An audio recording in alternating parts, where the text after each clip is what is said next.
सोनं 54,000 रुपये तोळं होणार या अफवेनं ग्राहकांकडून सोनं मोडण्याची घाई, दागिने विकण्यासाठी सराफा दुकानात गर्दी। जमीन घोटाळ्यात धनंजय मुंडे समर्थक घनवटांची अडचण वाढणार, जमीन घोटाळ्या प्रकरणी सरकारकडून एसआयटीच्या नियुक्तीच्या हालचाली। मनसेची मान्यता रद्द करण्यासाठी सुप्रीम कोर्टात याचिका, परप्रांतीयाविरोधातल्या भूमिकेमुळे मनसेवर बंदी घालण्याची मागणी।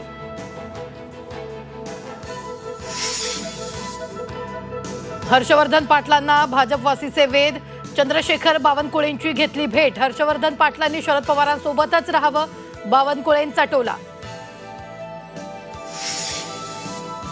महिला आयएएस अधिकाऱ्याची बदनामी थांबवा, गुणरत्न सदावर्तेंकडून एकनाथ खडसेंची महिला आयोगाकडे तक्रार, एकनाथ खडसेची नार्को टेस्ट करा, एसआयटी चौकशी करा, सदावर्तेंची मागणी।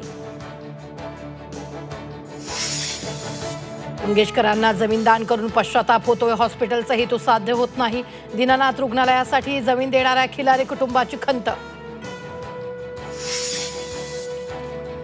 नांदेड शहरातील अनेक भागात पाणी टंचाई, 4 ते 5 दिवसाआड पाणी पुरवठा, नागरिकांचं पाण्याच्या टाकीवर चढून आंदोलन।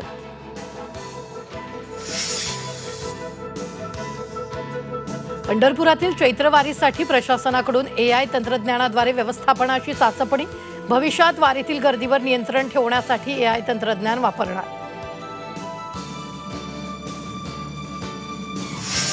शिर्डीत पकडलेले 51 भिकाऱ्यांपैकी 4 भिकाऱ्यांचा मृत्यू, विसापूरमध्ये ठेवलेल्या इतर 6 भिकाऱ्यांची प्रकृती गंभीर।